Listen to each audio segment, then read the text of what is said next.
toilet yang paling dihindari itu adalah toilet yang paling ujung, karena konon katanya dari cerita angkatan-angkatan sebelumnya dulu di situ pernah dibuat ada salah satu siswi ketahuan hamil terus malah bunuh diri di situ. Ya, kok dari kayak ada yang nangis yang kayak gitu loh, kayak rada sesenggukan gitu loh Mas. Nah, terus sebelum aku keluar tak tanyain siapa kayak gitu, siapa tahu temanku kenal atau siapa gitu kan. Nggak ada jawaban, malah tangisannya itu makin kencang toh. Nah, aku lari keluar terus tak ketuk buka sendiri pintunya dan itu kosong. Terus dan di salah satu lokasinya itu ada kuburan dulunya. Oh, oke, pantes. Dan posisi kuburan itu ada di ruang parkir tadi. Oh, oke. Anjir, gue merinding.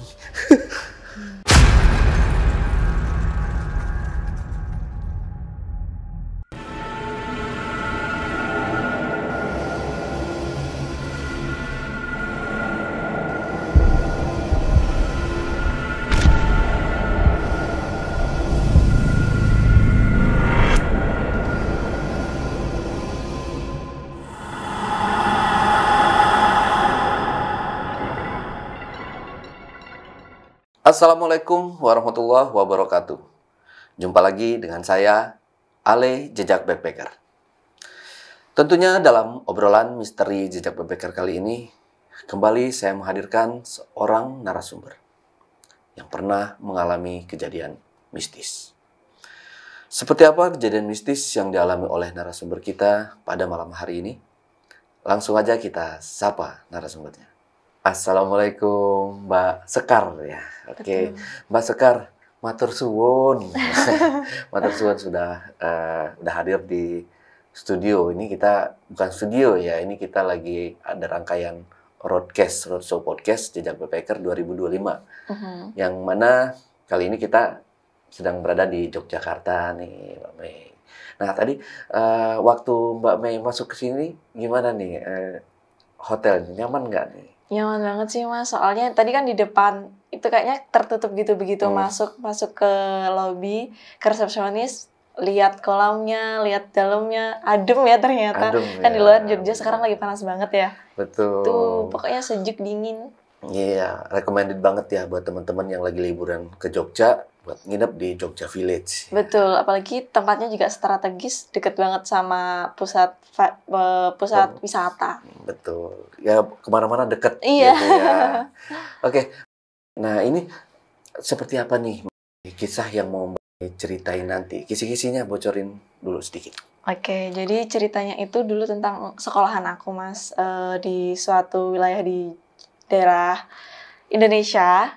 Terus banyak banget aku tuh kena kejadian-kejadian yang mistis gitu loh, entah itu penampakan, terus nanti ada barang jatuh, terus ada dilihatin kayak gitu, banyak lah Mas. Oke, Mbak Sekar, kita lanjut setelah ini aja ya ceritanya. Tapi sebelum Sekar bercerita lebih lanjut lagi, saksikan setelah OMG yang satu ini. Kopi Liong Bulan, nuansa legendaris di mana keunikan rasa dan aroma mengalir dari setiap biji kopi pilihan. Keistimewaan yang dipersembahkan bagi mereka yang menghargai cita rasa terbaik. Gurih dan aroma asli yang khas dibuat dengan sempurna.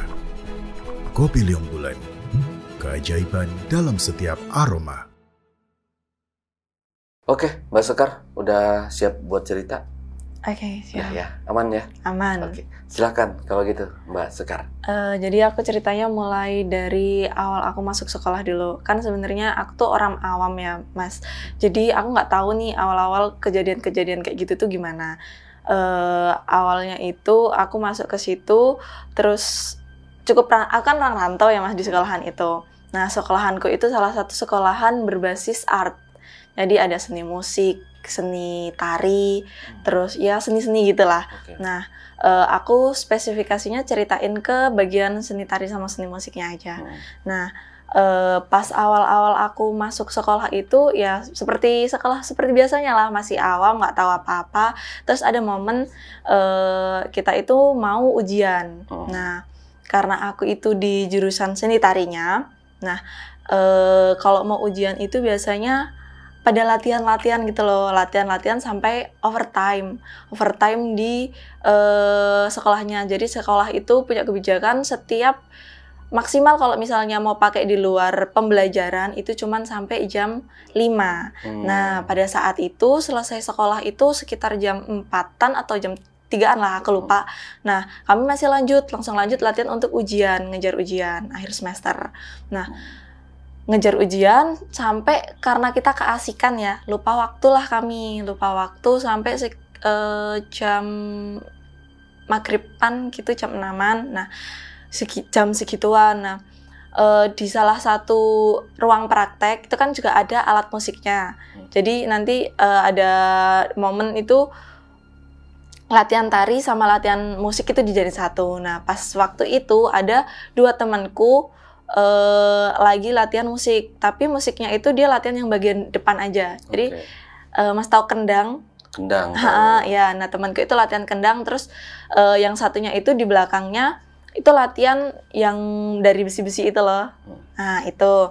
Nah, terus yang teman-teman lainnya yang putri-putri itu ada yang istirahat, ada yang juga latihan tari. Jadi cari gerakan, terus cari-cari teknik tariannya buat ujiannya, ngapalin kayak gitu kan. Nah, itu kan karena dianya sudah terlalu malam, sudah diingatkan juga sama satpamnya kalau ini udah waktunya untuk pulang, tapi kami masih ngeyel, kami tuh kalau misalnya anak-anak latihan kalau belum benar-benar menemukan harus ini, itu tuh masih terus asik gitu loh.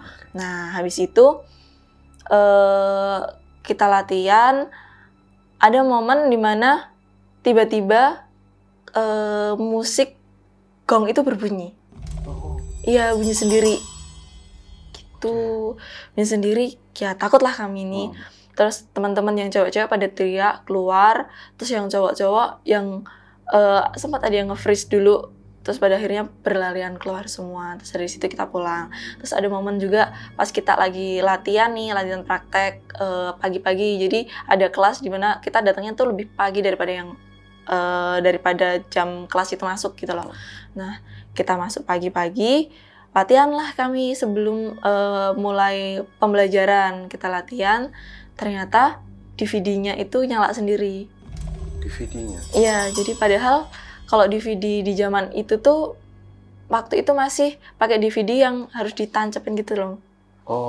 Jadi nggak pakai Bluetooth. Nah, itu tuh harus ditancepin gitu. Nah, tiba-tiba bunyi sendiri. Kan dikiranya udah ada guru atau siapa yang datang gitu loh, ternyata belum ada, karena ruangan DVD itu buat nyolokin HP-nya itu beda ruangan, ada ruangan kayak ruang musik sendiri gitu loh. Kayak gitu, itu nyala sendiri. Nah, ketika dicek ke situ ternyata kosong, nggak ada siapa-siapa. Tuh, jadi kayak nyala terus nggak berapa, mungkin kayak ya 2-3 detikan gitu, terus mati sendiri. Tuh, tapi itu masih di-cap, masih kayak ya udahlah, karena mungkin kami juga basicnya cukup banyak teman-teman yang cukup dekat dengan hal-hal mistis juga. Nah, itu tuh sedikit terbiasa dengan hal gitu, jadi nggak terlalu hektik, jadi masih kayak ya seserem-seremnya masih di-cap sendiri gitu. Terus ada momen juga pas lagi latihan di salah satu aula, tapi aula yang kecil. Jadi ada aula besar sama aula kecil. Kalau aula kecil itu bener-bener buat praktek ketubuhan aja, nari aja. Kalau aula besar itu buat ada gamelannya itu tadi, yang kejadian pertama tadi. Nah, kalau yang di aula kecil itu juga sama. Jadi kita nari terus pas ujian. Jadi pas ujian di video itu ada tambahan bayangan gitu loh. Jadi ada tarian yang kolaborasinya tuh harus dilakukan berganjil. Jadi entah itu 5 atau 7 gitu. Nah, itu ternyata ada yang menambahkan. Jadi jumlahnya genap. Tapi itu bayangan aja. Jadi enggak dia tuh ada di belakang salah satu teman kami gitu tuh loh. Tapi enggak bener-bener nambah 1 gini, enggak kayak gitu. Terus yaudah itu di keep lagi. Terus ada juga momen dimana di arena, jadi ada satu tempat itu, tempat pementasan itu ada di arena tertutup. Nah, arenanya itu sebenarnya cukup tertutup, tapi nggak full tertutup tembok gitu loh Mas. Nah, di situ kami juga lagi mau persiapan pementasan. Jadi ada loading barang-barang, loading properti, loading alat musik dan lain sebagainya. Nah, kebetulan di situ sebagian alat musik tuh udah terset, sudah disiapkan gitu kan. Nah, kami ini loading memang cukup malam waktu itu, tapi memang kami sudah mengantongi surat izin untuk loading di malam-malam itu. Karena selesai sekolah itu sore kita lanjut latihan, baru bisa ambil properti itu sekitar jam 9-10-an. Nah, baru bisa loading ke sekolahan lagi itu sekitar jam setengah 12-an. Nah, itu aku sama teman-teman dimasukin di aula itu. Sudah dikasih tahu kalau misalnya kalian nanti kalau misalnya mau masukin barang, ya udah masukin aja, selesai masukin pulang ditutup gitu. Biar tubuhnya juga nggak capek gitu, karena kan tahu guru-guru itu kalau misalnya kami juga kegiatan juga cukup banyak. Nah, setelah itu kita masukin loading barang sambil ditungguin satpam. Nah, tapi karena anak-anak tuh ngeyel toh Mas, jadi begitu masukin barang capek malah nongkrong di situ, nongkrong minum, ngobrol-ngobrol dulu. Nah, mungkin karena sudah benar-benar kelewat jamnya toh, tiba-tiba ada gong sama kendangan bunyi sendiri. Ya, bunyi sendiri. Nah, di situ kaget kami semua, terus langsung lari berhamburan lah sama si satpamnya itu. Sampai pada akhirnya satpamnya itu, kan satpam juga takut toh, karena satpamnya waktu itu masih muda, cukup muda, jadi bukan yang tua-tua banget gitu. Nah, cukup muda, dia ikut lari, dia kan nggak ngunci ini, padahal itu harus dikunci, gerbangnya itu harus dikunci. Dia nguncinya itu ngajak temen buat balik ke situ lagi. Tuh. Berarti emang si satpamnya udah paham banget ya? Iya, sebetulnya kayak anak-anak pun, siswa-siswa, teman-teman, guru-guru itu juga cukup paham dan familiar dengan hal-hal gitu. Karena memang sekolahan itu kan berbasis art dan tradisi lah Mas. Nah, jadi kalau misalnya mau ada pementasan atau apa, itu memang ada ritual-ritual tertentu yang harus dilakukan. Supaya memang ada di salah satu ruangan atau di salah satu tempat, memang udah ada penunggunya gitulah. Penunggunya itu kalau misalnya kita mau pakai kegiatan di situ, kita memang harus izin dulu ya. Nanti dikasih ubur rampe lah. Jadi kayak entah itu buah-buahan, menyan dan lain sebagainya, bunga. Gitu sesuai dengan permintaannya. Itu Mas. Ada satu lagi momen dimana mau pementasan dan ini ada kegiatan bermalam di sekolahan. Tapi karena itu mau pentas. Nah, aku itu ke toilet, terus tiba-tiba karena aku cukup sebenarnya ya berani-berani takut gitu tuh loh. Kalau teman-teman ke toilet tuh biasanya minta dianterin. Nah, di situ tuh kebetulan teman-teman tuh nggak ada yang mau nemenin, jadi udah capek buat nyiapin kostum, nyiapin ini itu. Nah, itu kan udah capek kan. Terus pada akhirnya aku harus ke toilet sendiri itu ya di jam-jam habis isya, jam 8-an lah mungkin itu. Nah, aku ke toilet sendiri. Kebetulan posisi toiletnya itu cukup jauh, dan emang toilet yang satu itu tuh cukup punya aura tersendiri lah Mas. Nah, toiletnya itu begitu masuk gitu kan 3 jajar gini, 3 jajar gitu. Nah, aku masuk ke toilet bagian tengah, jadi kayak biar aku merasa aman aja gitu feelingku. Nah, aku masuk ke toilet bagian tengah. Toilet yang paling dihindari itu adalah toilet yang paling ujung, karena konon katanya dari cerita angkatan-angkatan sebelumnya, dulu di situ pernah dibuat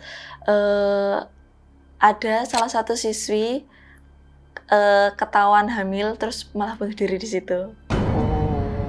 Ya, nah pas karena ya itu makanya teman-teman kalau misalnya ke toilet tuh minta ditemenin. Nah, habis itu aku masuk situ untuk memberanikan diri kan, karena udah nggak tahan sekali. Nah, masuk ke situ aku tuh udah selesai buang air kecil, terus guyur. suara gemericik airnya itu kayak double gitu loh Mas. Jadi setiap kali aku kayak diikutin ya. Iya, suaranya. kayak dikembarin gitu suaranya. Nah, habis itu aku guyur, kok masih 2 guyuran tuh aku masih kayak oh suara air biasa gitu. Nah, 2 guyuran kok makin merasa aneh gitu loh.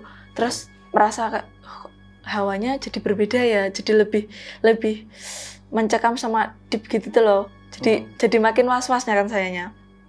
Nah, habis itu tak cepetin kan, karena was-was terus tak gimana caranya biar cepet selesai gitu. Tak guyur. Nah, ternyata pas di guyuran ketiga, keempat yang seterusnya itu bener semakin kelihatan kalau malah kayak ada orang mandi gitu tuh loh. Padahal kan guyur kloset tuh kan ya suaranya akan berbeda lah Mas sama kayak guyur orang mandi. Nah, itu tuh bener-bener kayak guyurannya tuh dari ketinggian kayak gitu. Nah, setelah selesai mau keluar, aku dengar kayak ada cewek yang nangis. Ya, cewek yang nangis tipis gitu loh. Terus tak pikir temanku kan. Karena sebelum itu aku emang dengar ada yang masuk di pintu sebelah, tapi bukan yang paling ujung. Pintu sebelah sini. Tak pikir temanku atau siapa. Terus setelah ada suara masuk itu kok dengar kayak ada yang nangis yang kayak gitu loh, kayak rada sesenggukan gitu loh Mas. Nah, terus sebelum aku keluar tak tanyain siapa kayak gitu, siapa tahu temanku kenal atau siapa gitu kan. Nggak ada jawaban, malah tangisannya itu makin kencang toh. Nah, aku lari keluar terus tak ketuk, buka sendiri pintunya dan itu kosong. Terus lemes kan akunya di situ, lemes, mencoba untuk menguatkan diri dan lari. Itu bener-bener merinding sih Mas aku untuk mengingat momen itu lagi. Kayak gitu. Terus ada momen lagi yang di kegiatan awal-awal banget aku masuk itu ada kegiatan pramuka itu Mas. Nah, kegiatan pramukanya itu nginep 2 hari 1 malam di sekolahan. Nah, itu kan kegiatannya itu setelah KBM juga. Setelah KBM sekitar jam 3-an, terus kita dikasih waktu sekitar jam 2-an kita dikasih waktu untuk pulang dulu, ngambil alat-alat entah itu tongkat, tali dan lain sebagainya, ganti juga. Nah, pulanglah, dikumpulkan lagi karena acara itu mulai jam 4. Kita kumpul, barang-barang juga udah dikumpulkan di sekolahan juga, kumpul, acara berjalan seperti biasanya. Terus ada satu momen memang ada satu wilayah yang cukup sangat hati-hati gitu loh teman-teman. Itu ada di parkiran belakang aula besar tadi, belakang aula besar, parkiran siswa. Terus di bagian atas sama sampingnya itu ada ruang-ruang musik. Nah, yang sering di situ kan anak-anak seni musiknya, daripada anak-anak seni tari, karena seni tari itu ada di depan. Pada saat itu setelah kita upacara peresmian kegiatan break dulu lah untuk kegiatan selanjutnya. Mungkin ada teman-teman yang entah itu, pokoknya anak-anak cowok-cowok tuh cukup sembrono. Di belakang mereka tuh lagi ngobrol-ngobrol dan latihan, bukan latihan sih, intinya main-main lah di belakang di area parkiran yang itu tadi. Nah, aku nggak tahu secara pastinya apa yang mereka perbuat, tapi menurut cerita dari teman-temanku, dia itu ngomong sesuatu, jadi kayak ngebatin gitu loh. Nah, sebetulnya ketika kita ada di lingkungan yang memang dikatakan sakral atau mungkin ada penunggunya, itu kan dilarang ngebatin. Nah, temanku itu malah ngebatin. Aku nggak tahu pasti apa yang dia batinkan, tapi pokoknya mereka lagi rame-rame gitu, ngobrol asik, bercanda. Nah, satu temanku yang ngebatin ini tiba-tiba diem, kayak nge-freeze gitu loh. Diem, terus pucat, merem. Nah, dikira teman-teman kan bercanda terus kayak kenapa kayak gitu kan. Nah, setelah dikenapa-kenapain terus ditepuk-tepuk kan tetap nge-freeze gitu loh. Nah, teman-teman mulai mencium bahwa oh kayaknya ini nggak masuk akal deh, kayaknya kesurupan atau gimana. Nah setelah itu salah satu temanku tuh memang ada yang punya kemampuan untuk kayak ngobatin orang atau menerawang, oh ini kemasukan atau enggak kayak gitu. Nah temanku itu bilang, oh ini kotak kemasukan. Nah terus mencoba untuk menyembuhkan lah ya, mencoba untuk menyembuhkan, tapi nggak sembuh Mas. Jadi dia nggak sembuh, teriak. Nah temanku yang mencoba untuk menyembuhkan ini malah jadi ikut tertular, jadi ikut kesurupan juga. Nah kan udah dua orang ya ini yang kesurupan. Yang satunya itu yang di awal tadi kesurupan terus melotot sambil teriak-teriak gitu, karena tadi kan di awal mencoba untuk disembuhin itu tadi, terus dia berteriak. Nah yang nyembuhin ini malah kayak kecipratan gitu loh. Nah di situ kan udah mulai sedikit gaduh lah. Gaduh itu karena teriak-teriak kan. Nah terus yang cowok-cowok lainnya yang enggak ini pada minta tolong sama yang lainnya. Nah pada akhirnya memancing sebagian teman-teman, sebagian siswa itu untuk ke area situ. Nah semakin ramai, malah semakin jadi banyak yang kena gitu loh, makin banyak yang ketular. Jadi pada akhirnya yang kena itu sekitar ada mungkin 7 atau 8-an yang kesurupan. Bisa dibilang ya kayak kesurupan massal, tapi ya nggak semuanya. Jadi ketika 2 itu tadi udah kesurupan, nah terus kena lagi nih 1. Nah teman-teman yang masih ada di area yang lainnya kan pada berkumpulnya di arena tadi, di aula terbuka itu tadi. Nah yang masih pada dikumpul di sana itu dilarang untuk mendekat ke area ini.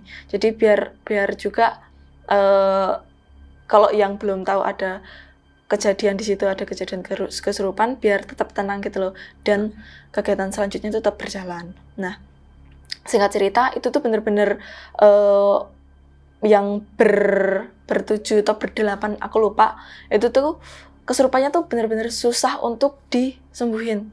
Jadi karena mereka melanggar pantangan gitu loh, dan kebetulan penunggunya situ itu cuman bisa berkomunikasi sama satu bapak kebun. Jadi yang bersih-bersih Pak Bon. Tukang kebun, Pak Bon lah ya kita sebutnya. Bisa komunikasinya cuman sama Pak Bonnya itu. Dan sayangnya Pak Bonnya itu sebetulnya kejiwaannya juga sudah terganggu. Oh. Ya, kejiwaannya sudah terganggu. Jadi Pak Bonnya itu tapi masih dipekerjakan di sekolahan itu. Karena memang dedikasinya si Pak Bon itu cukup besar di sekolahan itu. Sebenarnya dulunya tuh bukan Pak Bon. Jadi kayak mungkin staf administrasi, pengen kerjanya di kantor, tapi karena kejiwaannya itu mulai terganggu, tapi tetap biar ada di situ karena kayak dia yang megang kuncinya, yang salah satu penunggu yang ini tadi yang itu. Nah dia itu mulai sering ngomong sendiri gitu loh Mas. Jadi kalau misalnya kami anak-anak kegiatan apa, nanti dia tiba-tiba jalan terus ngobrol sendiri, hadap tembok ngobrol sendiri kayak gitu. Terus nanti tiba-tiba marah-marah sendiri, nanti tiba-tiba duduk diem di bawah pohon kayak gitu. Nah kalau orang-orang yang nggak tahu itu mungkin melihatnya jadi kayak aneh, terus kok ngomong sendiri, ngomong sama siapa, tapi memang kejiwaannya terganggu. Nah karena salah satu penunggu itu tuh yang di parkiran itu tadi hanya bisa berkomunikasi dengan beliau, mau tidak mau guru-guru yang lain itu harus mencoba dulu untuk berkomunikasi sama Pak Bon ini biar mau untuk ngobrol kayak gitu loh. Nah itu sebenarnya kan juga cukup sulit ya Mas. Jadi waktunya itu lama terbuang untuk ngobrol sama untuk membujuk, dan memang beberapa teman-teman yang bisa diselamatkan sama guru-guru yang lain, diobati sama guru-guru yang lain. Jadi memang ada guru yang dia juga bisa untuk ngobatin orang-orang kesurupan kayak gitulah, entah itu dibacain mantra atau dibacain doa-doa, tapi bisa. Nah teman-teman yang kesurupannya ini kesurupan cukup mungkin akut ya, bisa dibilang akut, susah untuk dikeluarinnya, itu mintanya tuh aneh-aneh. Jadi kayak harus diajak ke suatu tempat dulu baru dia bisa keluar.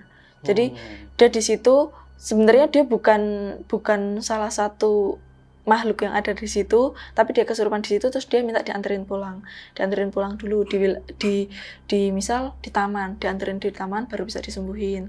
Nanti ada yang minta dianterin di pendopo atau di gazebo, jadi sekolah tak ada gazebo gitu, minta dianterin di belakang gazebo itu baru nanti bisa disembuhin. Tapi yang satu ini tuh memang dia cukup susah disembuhin karena memang maunya komunikasi sama Pak Bon itu. Singkat cerita, udahlah itu bisa disembuhin.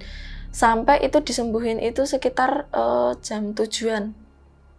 Jam 7-an malam, dari sore sampai jam 7 malam itu baru selesai yang ya.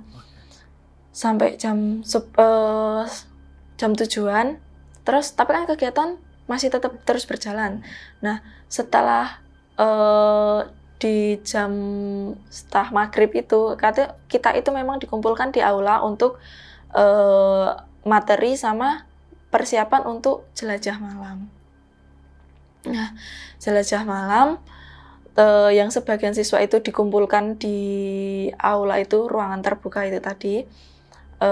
Di situ kan semuanya dikumpulkan, terus udah materi 1-2 itu udah selesai. Itu sekitar sampai ya mungkin sampai jam 9-8-an lah, Mas. Nah, ada momen dimana aku sama reguku, jadi kami duduknya tuh berjajar ke depan gitu. Nah, aku posisi kebetulan cukup rada di belakang, tapi nggak belakang sendiri gitu loh. Nah, arena aulanya itu kan bentuknya kayak ya bisa dibilang lingkaran lah. Nah, itu kehadap satu arah, ada panggung matinya gitu. Kita hadap ke panggung pasti itu. Nah, di kanan kiri aula itu tuh ada akses untuk masuk ke di luar akses utama yang ada di depan. Nah, kanan kiri ini ada akses untuk masuk. Itu cuman ya satu pintu kecil gitu. Nah, yang lainnya itu tertutup tembok separuh badannya, kurang lebih seginilah. Nah, gitu. Nah, ada momen kan kami udah selesai cerita-cerita. Nah, karena mindsetku itu adalah ini kan sekolahan art gitu lah, Mas. Kupikir bakalan ada sebelum kita dilepas untuk kayak keluar itu tadi, jalan-jalan di luar, itu tuh kita diminta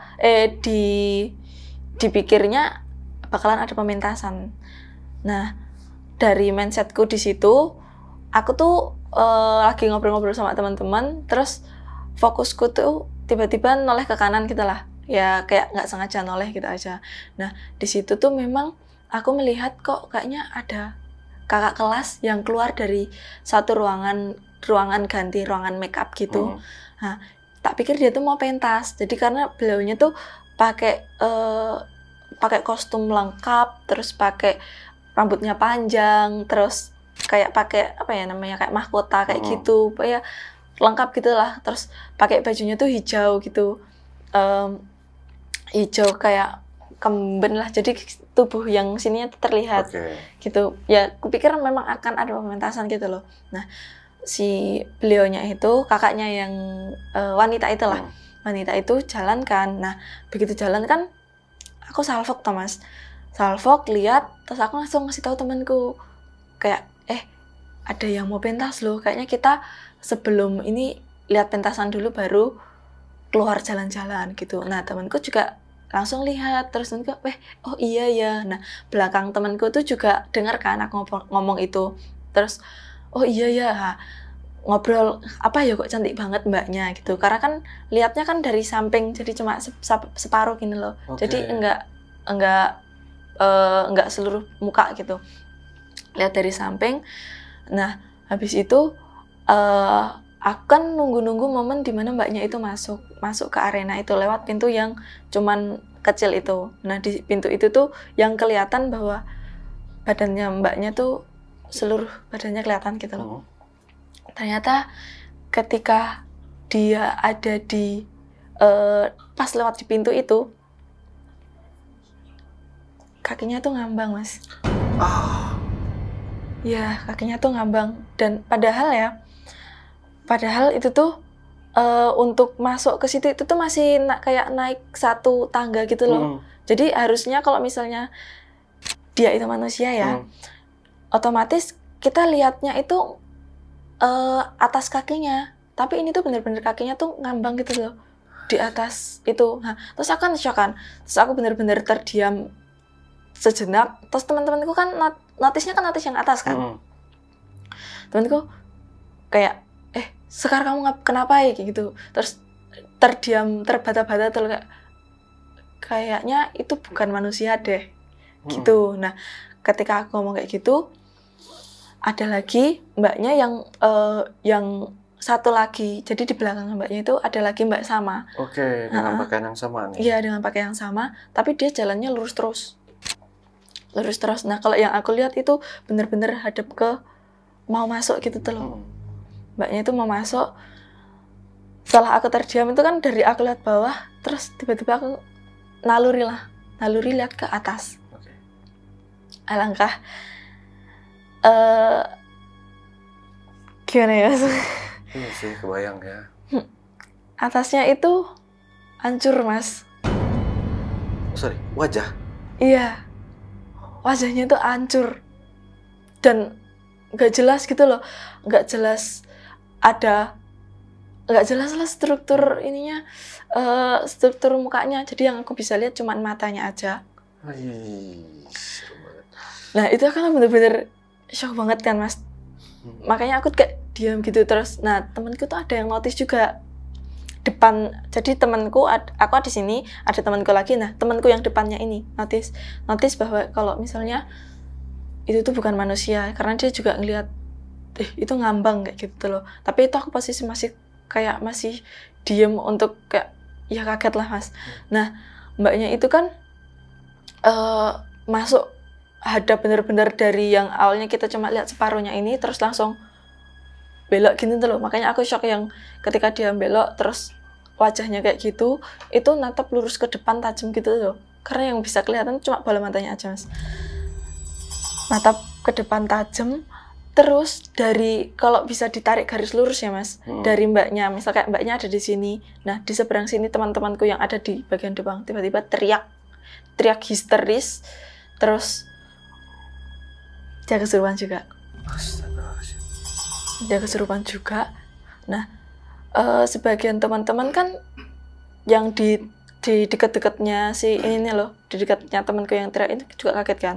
Terus kenapa? Nah tahu nih pada kesurupan. Nah yang lainnya itu menjauh, jadi kayak terbagi menjadi dua gitu tuh loh. Nah setelah, jadi guru-guru terus langsung datangin pas si ini, jadi dia begitu teriak sekali kenceng gitu, terus-terusan teriak nangis merengek-rengek kayak gitu tuh loh. Nah aku udah karena fokusku ke mbaknya itu udah buyar karena ada teriakan itu, jadi aku lihatnya ke sana, ke yang berteriak-teriak ini. Nah temanku teriak-teriak ini, guru-guru datang, terus dibopong lah, dibawa ke suatu ruangan. Nah, pas begitu ini mau dibopong, ada temanku lagi yang di belakangnya, jadi kayak kalau bersaf gitu, saf belakangnya itu juga kesurupan juga, teriak juga. Jadi kalau beruntun ya, iya beruntun gitu, dia teriak karena awalnya dia tuh diem tau, mungkin juga kaget karena yang depan ini teriak-teriak. Nah ini diem, terus tiba-tiba teriak, pas mau dibopong ini teriak.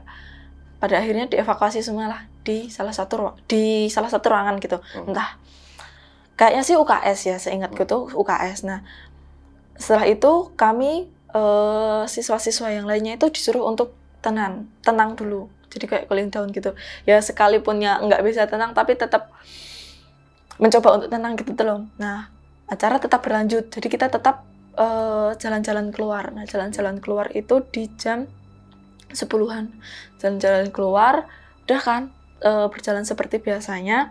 Nah dan ternyata dua temanku cewek itu baru bisa disembuhin itu di jam 12 malam, sekitar jam situ. Di saat kami juga yang jalan-jalan, padahal rute kami itu cukup jauh, itu pulang, udah balik lagi ke sekolahan gitu loh. Mikirnya kami ya udah selesai gitu loh. Tapi ternyata enggak. Ternyata mereka itu selesainya, kita balik ke sekolahan, mereka itu juga ternyata baru bisa pulang juga loh, baru sembuh gitu.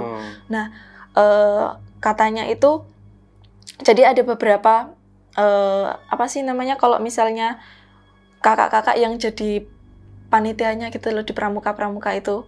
Nah jadi kakak kelasku yang jadi panitianya itu kan nggak ikut keliling, jadi nggak semuanya ikut keliling kan. Nah yang ada di situ ceritanya katanya 2 itu tuh susah banget untuk dipulangin, dari yang dibacain Al-Quran terus di apa ditasbihin kayak gitu tuh nggak mau, terus pakai adat juga nggak mau.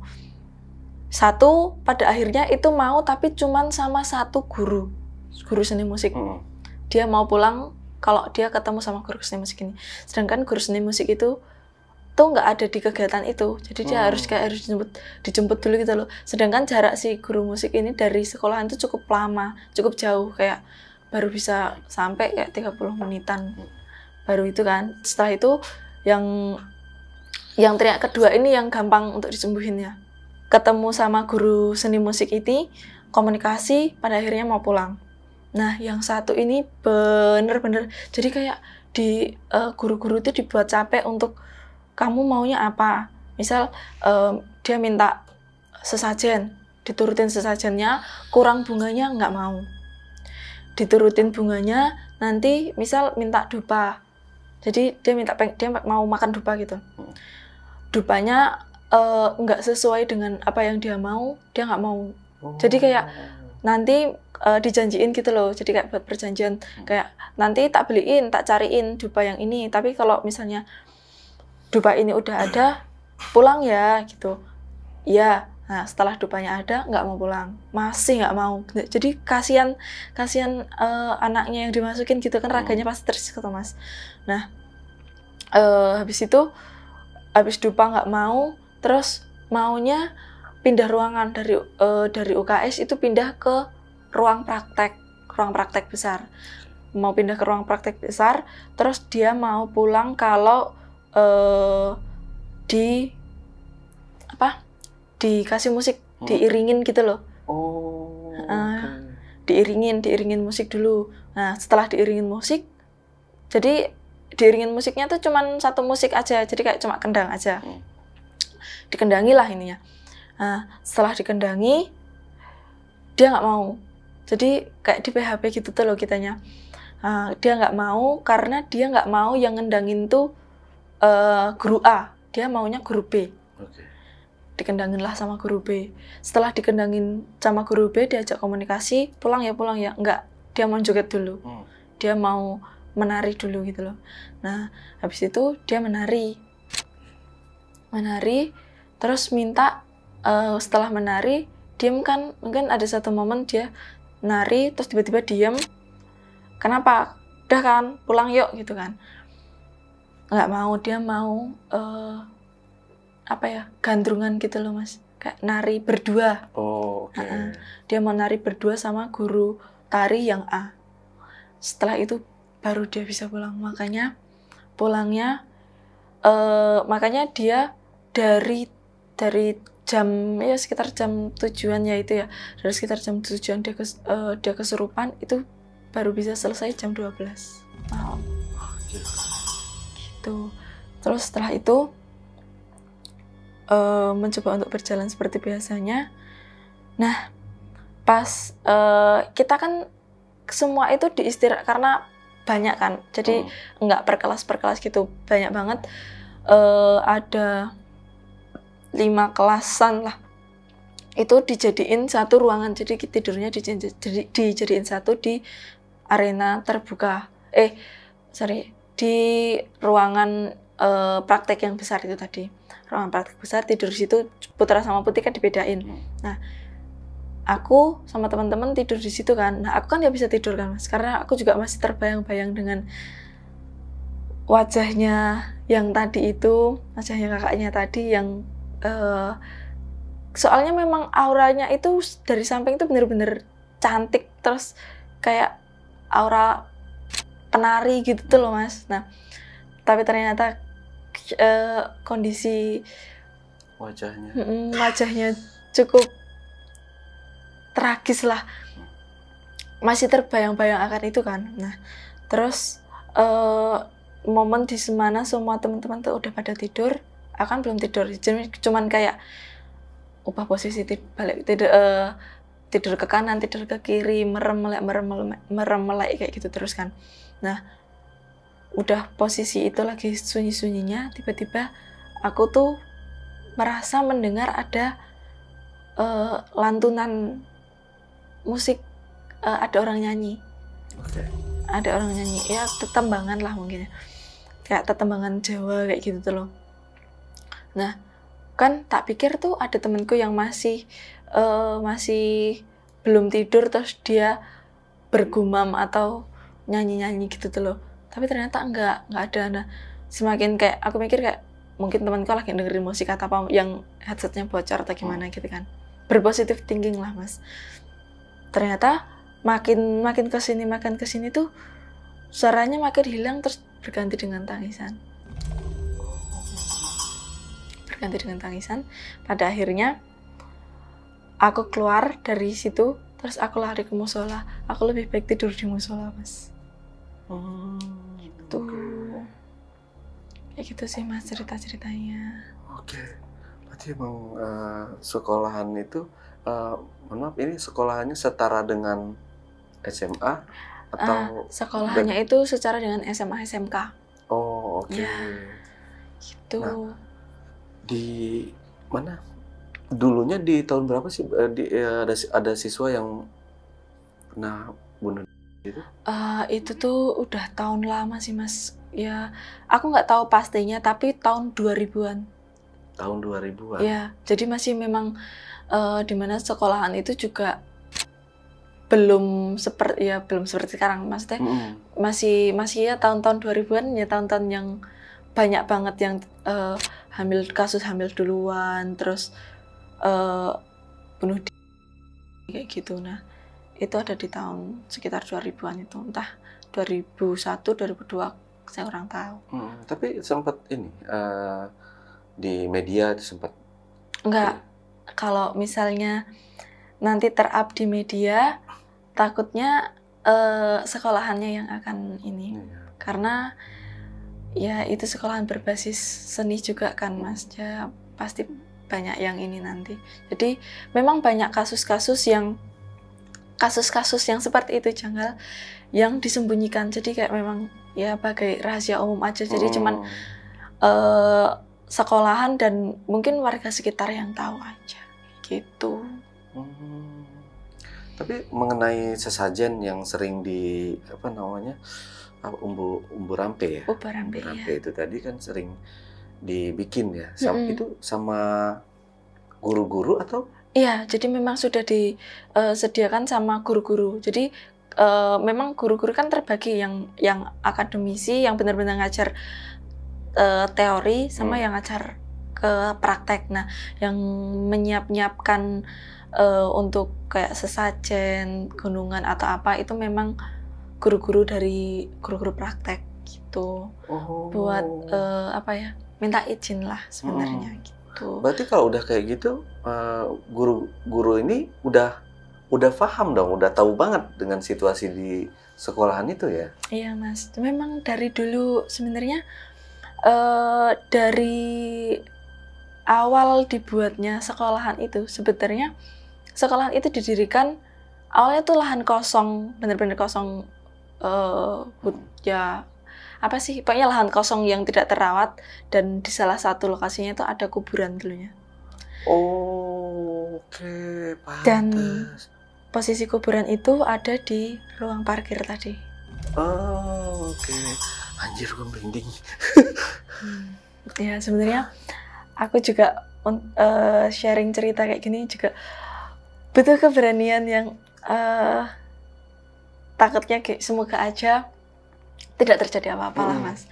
Karena memang ketika ada sesuatu yang dilanggar atau yang sesuatu yang seharusnya tidak diceritakan malah diceritakan, biasanya akan kayak kualat gitu tuh loh. Gitu. Tapi kuburnya masih ada? Sudah tidak ada. Udah ikut dijadiin parkiran itu ya? Iya, sudah nggak ada kuburan, Mas. Dan yang tahu di situnya dulu ada kuburan itu ya memang kayak masyarakat yang tulen asli situ aja gitu tuh loh, yang tahu-tahu aja. Dan aku taunya juga memang dari temanku yang bukan anak rantau. Kalau aku kan anak rantau nih, nah bukan bukan anak rantau gitu loh. Jadi dia ceritain di situ tuh makanya kemarin tuh kayak gini karena emang itu tuh parkiran dulunya tuh kuburan gitu. Secara pastinya apakah itu kuburan umum atau bukan kurang tahu, tapi bisa dibilang kayak kuburan massal gitu loh. Jadi bukan kuburan umum. Oh, kalau kuburan massal berarti memang jumlahnya cukup besar dong dalam satu kuburan itu ya? Iya, makanya yang benar-benar bahaya atau danger itu di salah satu di parkiran itu yang auranya cukup tinggi gitu loh. Terus ada juga nanti di satu ruangan gitu energinya tuh lebih tinggi daripada ruangan yang lainnya. Jadi misal kayak di aula nih, nah nanti ada di satu titik di situ punya suhu yang panas gitu, tapi pada yang lainnya tuh enggak. Tahu enggak? Kalau enggak nanti ada di ruang ruang teori, nanti suhunya tuh dingin banget. Kalau misalnya kita lewat atau duduk di situ tuh dingin banget. Padahal cuaca tuh lagi panas-panasnya. Kayak gitu. Jadi memang banyak tempat yang memiliki sosoknya masing-masing kayak gitu. Oh, di situ perwilayah dia ya. Ya, makanya kalau sebetulnya make sense juga sih kenapa kesurupan bisa banyak, karena memang pasti satu tersunut, terus yang lainnya mungkin sosok-sosok yang lainnya energinya tertarik ke situ. Oke. Tuh, makanya tadi ada yang di situ harus mintanya dipulangkan di mana. Gitu. Oke, Mbak Sekar, ini kan sekolahan seni ya, sekolahan seni. Banyak berarti kayak kendang, misalkan ruangan ini tempat menyimpan perlengkapan musik atau gaun-gaunnya ya, namanya, pakaian kayak kostum-kostum kayak gitu. Mesti kan kalau di adat itu kan ada kostum yang mungkin ada menggunakan yang ya kayak keris, mahkota, segala macam lengkap kan di situ ya lengkap pasti. sih Mas. Nah ini kalau biasanya ya kalau yang saya lihat ya atau saya dengar dari orang-orang yang sekolah atau mempercayai hal-hal yang kayak gitu, ada di mana mereka itu membersihkan atau menyuci ya, biasanya di malam satu suro. Iya. Seperti itu. Kalau gamelan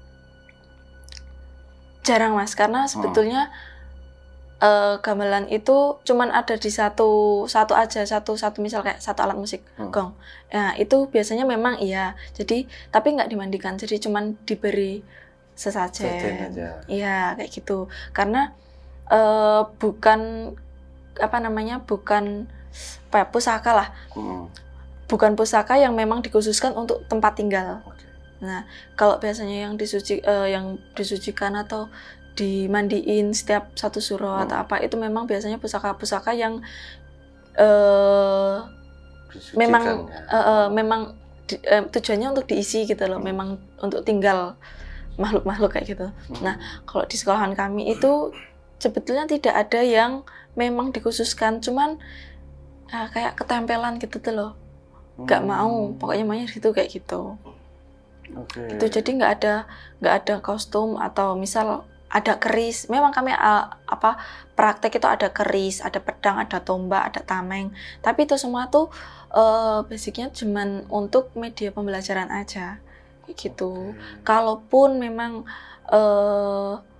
nantinya ternyata malah ada yang makhluk lain tertarik dengan benda itu untuk di tempat tinggali, kalau di kostum atau kayak keris dan lain sebagainya itu nggak ada, tapi lebih ke alat musiknya gitu, kayak gong itu tadi, yang gong yang punya sendiri kayak gitu. Nah lanjut lagi si sosok yang dimana yang penjusa ya tadi ya kan Mbak Sekar mikirnya itu bakal ada eh, apa namanya, Pementasan, pementasan gitu ya. kayak gitu, mungkin tari-tarian atau apa gitu, ternyata kan nggak ada wujud si cewek, wanita yang mukanya yang hancur ini, itu perwujudan dari siapa kalau boleh tahu? Nggak tahu sih Mas, tapi cuman perwujudan dari siapanya, misal tokoh apa itu nggak tahu, tapi memang auranya tuh kayak mungkin kayak ratu pantai selatan gitu loh, yang identik dengan warna iya, hijau. hijau itu tadi. Dan memang si kakak ini kostumnya itu memang warna hijau Mas, yang saya lihat. Yang saya lihat itu warnanya hijau. Jadi mungkin wah, makanya aura yang saya dapat ketika lihat dari samping itu dapat banget, cantiknya, kayak anggunnya, kayak sosok wanita, ya penari lah kayak gitu. Ya karena itu juga mindset orang pada saat itu juga, kalau misalnya hijau-hijau juga ratu pantai selatan kayak gitu. Nah, mungkin dari situlah aku terkagum lah dari sosok yang sama itu. Tapi untuk ini sosok apa atau sebetulnya dia mau menarikan apa, itu nggak ada yang tahu sebetulnya, karena itu juga nggak semua, ngelihat mbak yang pakai mau nari itu nggak semuanya yang bisa yang lihat itu tuh nggak semuanya. Jadi kayak cuma beberapa teman-temanku aja. Dan mungkin yang kesurupan itu. Tapi yang kesurupan itu ketika temanku habis itu, kamu kemarin ngerasain apa ya, gini. Dia nggak tahu apapun. Untuk menarinya sendiri, dia kan nggak sadar tuh kalau dia dalam keadaan menari kan sama si guru A ini tadi. Nggak tahu dia. Tapi penglihatan dari Mbak Sekar atau yang lain-lainnya itu, dia menarinya ada yang aneh nggak sih? Oh, enggak. Ya kayak menari sesuai dengan tarian aja. Oke. Iya, sesuai dengan aliran kendangan yang dikasih. Kayak gitu. Jadi mungkin bisa dibilang kayak apa namanya? Eksplorasi gerak gitu loh, kalau misalnya dalam bahasa Indonesianya. Tapi itu sesuai dengan kendangan yang diberikan. Misal kendangannya kendangan caipong gitu. Ya dia menarinya sesuai kendangan caipong. Oh, oke. Gitu. Berarti ini sekolahan ini letaknya itu masih berada di Pulau Jawa ya? Iya, masih di Pulau Jawa. Bukan kayak Pulau Sumatera atau yang lain kayak Oh, gitu. tidak. Ada di Pulau Jawa. Gitu. Dan Mbak Sekar sendiri masih di sana? Sudah tidak. Oh, udah enggak. Ya, saya sekarang udah kuliah, balik lagi ke sini.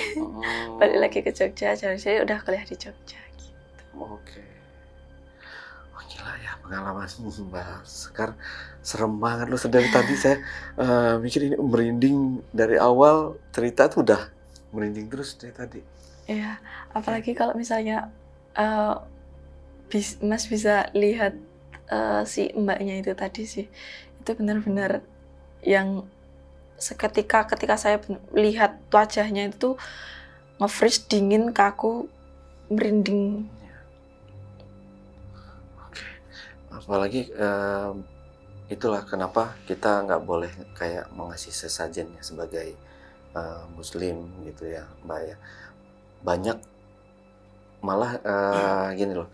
Jadi kita ngasih sesajen ke sesuatu benda yang dianggap benda itu sakral lah atau ada penunggunya. Justru kalau kita kasih sesajen gitu bukannya malah mengundang mereka untuk tetap ada di situ gitu ya. Nggak mau pergi mereka kan karena dikasih makan terus. Iya. Sebenarnya kalau di ini ya Mas, kalau yang di sekolahan aku itu waktu itu kenapa dia dikasih sesajen, karena kayak itu tuh memang rumahnya. Jadi sebenarnya rumahnya ada di situ, terus dihilangkan, dijadikan sekolah. Nah, kan mereka sudah tidak bisa berpulang kemana-mana tuh Mas. Nah, jadi kayak mungkin ada perjanjian di mana kayak ya kalau kamu mau sekolahan ini baik-baik aja tanpa ada gangguan, maksudnya makhluk ini nggak mengganggu siswa-siswanya, ya kamu harus menyediakan satu tempat kayak gitu. Jadi memang pada akhirnya mau tidak mau ya harus berdampingan kayak gitu. Oke, Mbak Sekar, dari sini Mbak Sekar ada yang mau disampaikan lagi nggak nih kira-kiranya? Mungkin ada pesan-pesannya yang disampaikan, silakan. Kalau dari aku, buat teman-teman dimanapun itu, hargai adat yang ada di lingkungan kalian, aturan yang ada di situ. Kalau ada pantangan apapun, sebisa mungkin jangan dilanggar, karena namanya suatu aturan itu pasti ada sebabnya. Oke, Mbak Sekar, terima kasih. Oke, JPKers, itulah tadi obrolan misteri jejak backpacker bersama narasumber kita, Mbak Sekar. Jangan lupa untuk selalu support channel YouTube Jejak Backpacker dan channel YouTube Ale Jejak Backpacker. Buat teman-teman yang punya pengalaman menarik dan ingin bercerita di channel YouTube Jejak Backpacker, teman-teman dapat menghubungi admin melalui nomor WhatsApp di 0858 47683 atau di 0852 1234 5683. Wassalamualaikum warahmatullahi wabarakatuh. Oke, Mbak Sekar, terima kasih buat waktunya. Nanti Mbak Sekar kalau lagi bosen di rumah, nginep di Jogja Village aja. Betul. Ya. Oke, nyaman tempatnya. Nyaman sekali. Sampai jumpa.